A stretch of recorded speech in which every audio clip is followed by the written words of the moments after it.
Hello, thank you for tuning in to watch this video. If you could do anything to help your child succeed in elementary school, wouldn't you do it? And what if that thing was counterintuitive to what you thought was the right thing? Or it was different than what you learned when you were in elementary school? I want to talk to you about homework, specifically homework here at Waimea Country School, where children love to learn. So when we talk about homework, I've been an educator for over 20 years, and I have my spiel that I would give to parents. We want to communicate with families. We want to teach organization, time management, responsibility. We want to have students practicing skills, and we want to prepare them for what's coming next. Well, what we did is we started looking at the goals that we were laying out for homework and really thinking about, are we achieving those goals? Do homework assignments at the elementary age actually do those things? So let's look at each one and talk about it. So let's talk about that first thing, communication with families. One of the things that we excel at here at Waimea Country School is communication. We really feel parents are partners in education. And I really don't get the sense that the main venue of communication with families is through the homework that students are bringing home. Between our open door policy, our frequent emails, our personal connections, our open door policy to have families in the classroom, and your own conversations with your children about what they're doing in school, I feel like we achieved that goal without sending worksheets home for students to do. Okay, let's talk about time management and organization. Those are vital skills, and we're going to continue to teach those, of course. Students in the Kauai class and the Koa class will continue to have the daily planner. They'll be able to write notes about things that are upcoming and keep track of what they need to do. Those are very important skills that we are not letting slide. But I want you to think about the old model of homework and think about, are you really teaching students how to manage their time? When you get home, see if this sounds familiar. You get home, you're in the kitchen, you're making dinner, and your child is sitting at the kitchen table, and you say, get out your homework. And they're sitting there, and they're slow, and they're dawdling, and you're checking the time, and you're on them and getting them to finish. You're setting a timer maybe in front of them. You're arguing with them. They need a break. Who's really managing the time there? Your child and learning those skills, or is it you, the parent homework cop? We really don't feel like that is probably the best use of your time, your child's time, in learning the skills to be organized and use time management. We think there's a better way.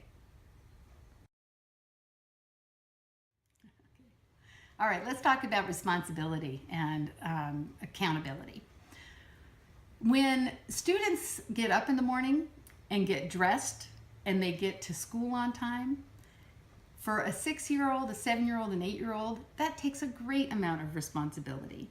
Is it something really that we need to have our students doing a worksheet and putting it back in their notebook and getting it to school? Is that really the best way to teach responsibility? My feeling is probably not. I really want our families to make sure, which you do, that you're teaching those skills at home, where you are having them be responsible for chores at home, for example, or taking care of a pet. Those lessons for a 6, 7, 8, 9-year-old are far superior than using homework, going back and forth as a skill. All right. We all live busy lives. Our students do too, and they work hard here at school. They are busy with their brains and their learning and instruction all day long. The last thing they want to do is apply that same level of intellectual thought to homework. Kids need to be kids. We know also many of our students have after-school activities, and spending another hour and a half on homework a night is just not helpful for them.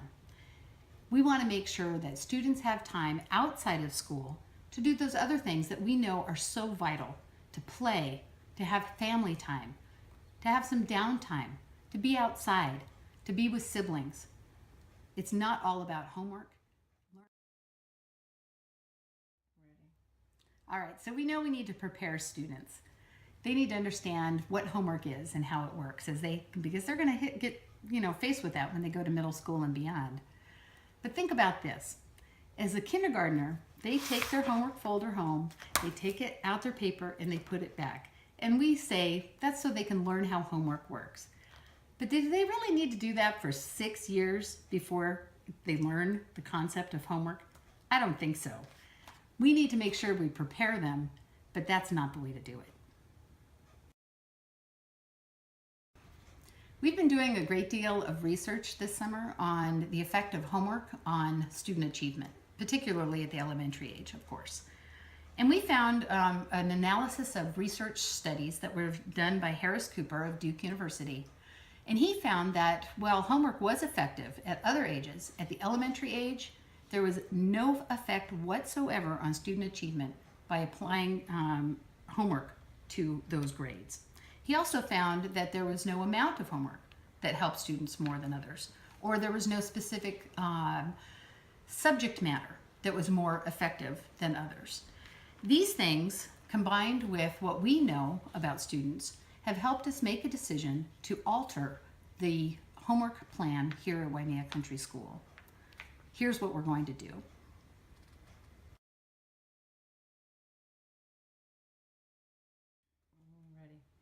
So you might ask yourself, okay, if we're not going to do homework, where I'm not going to have my child come home and sit at the kitchen table and while I'm cooking dinner, I'm going to say, okay, Johnny, get out your homework and get your homework done. If it's not going to be that, what is it going to be? What is important for elementary age students? And the answer is reading. Reading is key to elementary school. It's so important for students at every age to read every single day. And that is what we are going to encourage across the board in every single class. So you may say to yourself, well, I don't have time to sit and read with my child, or aren't they doing that in class? But what we want to do is not put a limit on it and say you need to read X number of minutes or you need to read these materials. What we really want to encourage at home is to have reading be a family experience that is joyful and meaningful and exciting and a fun thing for you to do with your child. A really great thing to do is find out what they're interested in. Go to the library, get out books on dinosaurs. Maybe you're taking a trip to the Grand Canyon, get some books about that. Maybe they're all about garden fairies and you want to read stories about that. Whatever it might be, find out what is of interest, not just to them, but to your family, and read together. You might get an audiobook and listen to it together. You might have your child read to you, or take turns reading to your child, or just having them hear you as you're reading. We would really encourage every student at every age to read every single day of the week. In the OHIA class, when students are in our K-1st, it's really important that they read because they're learning to read at that point. And we really want them to associate reading with a joyful experience. As we move into our Kauai class and our 2nd, 3rd, students are working hard in school to learn to decode, learning their sight words, having phonics. And so it's really important that they get multiple practice, especially with reading fluency. And then as we move into our COA class, our 4th, 5th multi-age, those students at this point are not just, they're not learning to read as much as reading to learn. And it's really important to solidify their skills so they're able to apply those reading skills to other topics. And we want to continue with the joy. You may think a 4th or 5th grade student at this point is too old to be being read to by their parents. They're not. They'll enjoy it, you'll enjoy it, and we encourage all of our families to put the joy into reading at home. If we're not using the old model of homework, where my child is coming home with a folder with worksheets in it, what am I talking about? Well, as I mentioned, reading is key. Please make sure that you are spending time with your child reading every single day. It's vital. Secondly, we're going to be doing different things at different levels. So in our OHIA class, for example, where they are learning, they're building literacy, they're learning to read. They will be reading every day, of course. But then they'll also have things like this. This is Miss Marcy's Monkey Menu. And every month, she's going to give you a variety of activities, give your child a variety of activities to choose from. And they may be things like playing a game with you, or they may be things like reading a book on a website, counting all the chairs in your house, crazy things, fun things, interesting things that will tie to the curriculum of her class. This is ways for your child to communicate with you about what's happening, and also for you to get in touch with how your child is learning and thinking and what they're doing. This kind of assignment, where they have some choice, it's fun, it's interactive, is a lot more valuable than sitting and doing worksheets. Ready? Mm-hmm. And then we build up to the Kauai class. Now the Kauai class is important because it builds into the Koa class. So one of the things that we've decided to do is move Greek and Latin down to the Kauai class so we can start building those skills as we head in. Now the reason I'm mentioning Greek and Latin when I'm talking about homework is we're going to be doing a lot of that word work in class, of course, but there will be times where students will have specific assignments that have to do with Greek and Latin, with spelling word work, and they will have an option. They may have something like this where there's a choice grid, or it may be a specific assignment. All the students won't necessarily have the same assignment, but some of them will. And it just depends on what's happening in the class. Homework, as always, for all classes will be Monday through Thursday only, and we're not talking about a lot of time here. We are looking for some interaction with families and ways for students to practice and express to you as parents what it is they're doing in class. So let's talk about Koa. Koa class is our last step before middle school. So we really want to make sure that we're continuing to build the skills that students learned from Ohia and Kauai, but we're going to be more directive with them. We are going to still continue to use the planners, and they will be using our Greek and Latin and spelling packets to help with that organization and time management. And we will also be looking at ways that we can expand their knowledge base of how to research online, for example. They may be doing some pre-reading for an assignment that's coming up. They might be doing some writing or doing a second draft. So we're going to expand their horizons a little bit, asking them a little bit more outside of class than we would a younger student. But it's not going to be a packet of drill and kill kind of worksheet kind of things. We're moving away from that model to something that is far more effective. We are talking about preparing students for middle school. Now you may think, my child needs to make sure they're doing homework because we know when they move off to middle school, they're going to get a bunch of homework and we don't want to have a big crash and burn. And we agree with you. Our job is to prepare students. So we scaffold our expectations from kindergarten all the way through 5th grade to make sure that they are prepared. But does preparation really mean doing a stack of worksheets every night? No. It means learning how to be organized, have your planner so you know exactly what's coming up. It means knowing how to learn, how to approach projects, what you need to do in order to be successful, the resources you use. All of those things are part of our curriculum and part of our plan for the Koa class in particular.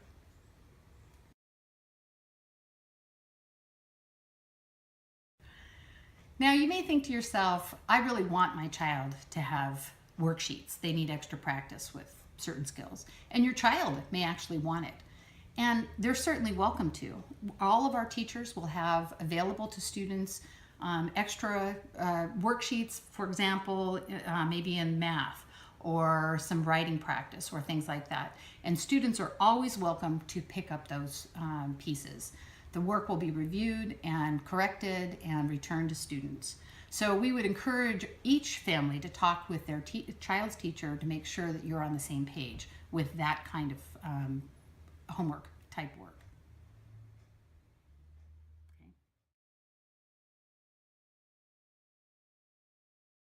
So let's talk about spelling. Now, the reason I'm talking about spelling in particular is there is a long tradition of spelling being a key piece of homework in elementary school. And you and I have all done it. We get our words on a Monday, we practice them during the week, usually with our parents, and then we have that Friday test. Now, how many of you have had this experience? Your child comes home on a Friday, 100% on those spelling words, and they continue to misspell those words in their writing. And you can't understand, how can they know them for the test and not have it in writing? This has been our challenge as teachers for some time.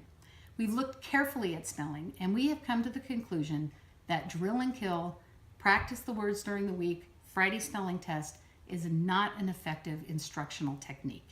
So one of the things that we're going to be doing this year is changing up the way we instruct students with spelling.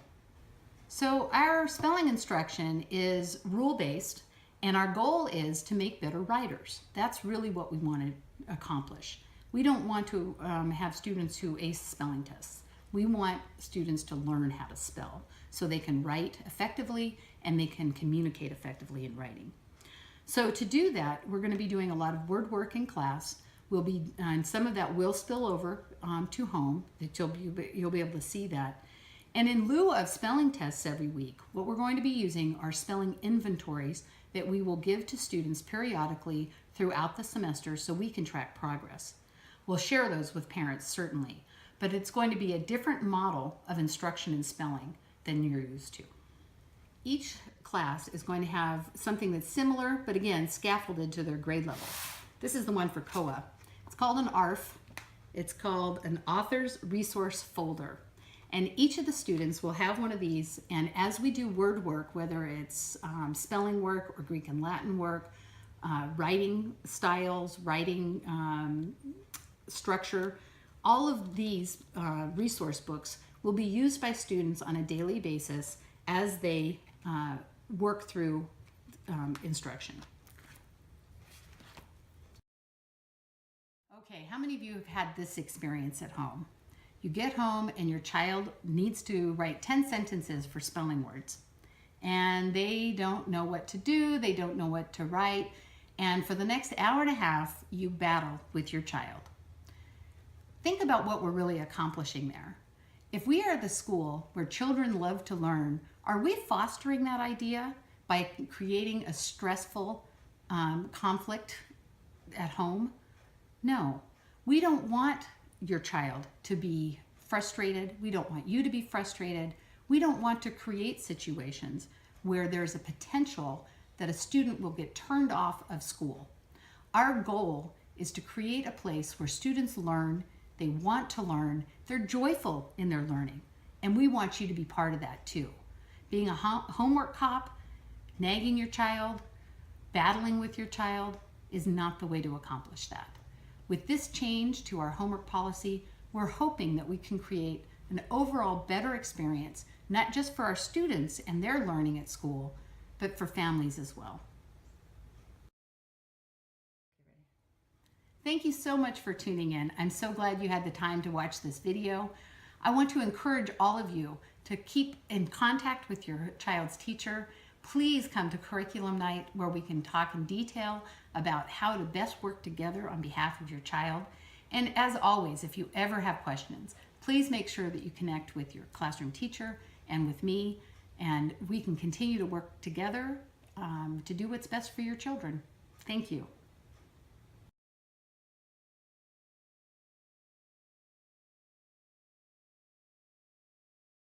Okay, right. So you may ask yourself, well, what are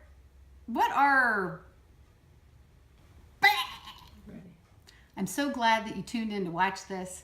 Thank you. And remember, I forgot the whole thing. All right, you ready? Mm-hmm. So here's a key point. Your child is not attending the elementary school you went to. Things have changed so much in the 30 plus years that you and I... All right, you ready? Mm-hmm.